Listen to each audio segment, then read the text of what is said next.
নমস্কার, এসপিএন চ্যানেলে আপনাদের স্বাগত। এই মুহূর্তে ঘরোয়া হকির সবচেয়ে বড় খবর হলো ইস্ট বেঙ্গল শেষ পর্যন্ত মর্যাদার ম্যাচে মোহনবাগানের বিরুদ্ধে দল নামাচ্ছে।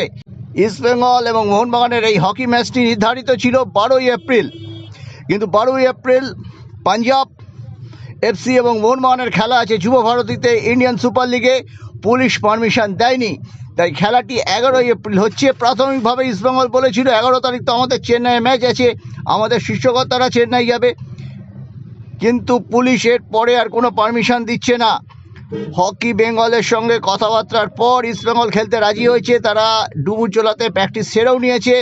পাশাপাশি মোহনবাগান ডার্বিতে 4-1 ব্যবধানে যাওয়ার পর তারা একটু আত্মতুষ্ট হয়ে পড়েছিল। তাদের বেশ কিছু প্লেয়ার বাড়ি ফিরে গিয়েছিল, তাদের কর্মস্থলে অ্যাটেন্ডেন্সের ব্যাপার ছিল। তাদের আবার রিগ্রুপ করেছে। শেষ ম্যাচটা তারা টাটা একাডেমিকে হারিয়েছে এবং ইস্ট বেঙ্গলের সঙ্গে খেলার জন্য তারা প্রস্তুত।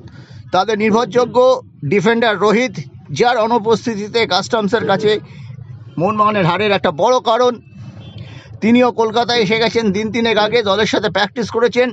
সব মিলিয়ে একটা টানটান উত্তেজনার মধ্যে সল্টলেক স্টেডিয়ামে আগামীকাল শনিবার বিকেল 4টের সময় শুরু হবে এই হকি ডার্বি। উল্লেখ্য, তখনই পাশে মোহনবাগান প্র্যাকটিস করবে। প্র্যাকটিস গ্রাউন্ডে চূড়ান্ত প্রস্তুতি লোবরও সেরে নেবেন পাঞ্জাব বধের জন্য। পাঞ্জাবকে হারাতে না পারলে মোহনবাগান কিন্তু ছিটকে যাবে। ম্যাচটার গুরুত্ব আছে, তার আগে প্রেস কনফারেন্স আছে সব, তাই জন্য শনিবারের বিকেল ক্রীড়া সাংবাদিকদের কাছে একদম জমজমাট, ফোকাস একদম যুব ভারতী। প্রথমে পাঞ্জাব এবং মোহনবাগান ম্যাচের প্রেস কনফারেন্স, তারপরে কিন্তু হকি ডার্বি মর্যাদার লড়াই। ইস্টবেঙ্গল কি ফাইট ব্যাক করতে পারবে? গ্রুপ লিগে যে তাদের বিধ্বস্ত হতে হয়ে গিয়েছিল 1-4 গোলে, বিরক্ত হয়ে স্টেডিয়াম ছেড়েছিলেন দেবব্রত সরকার। তারপরে দলটাকে রিগ্রুপ করে পরপর 2টি ম্যাচ তারা জিতেছে।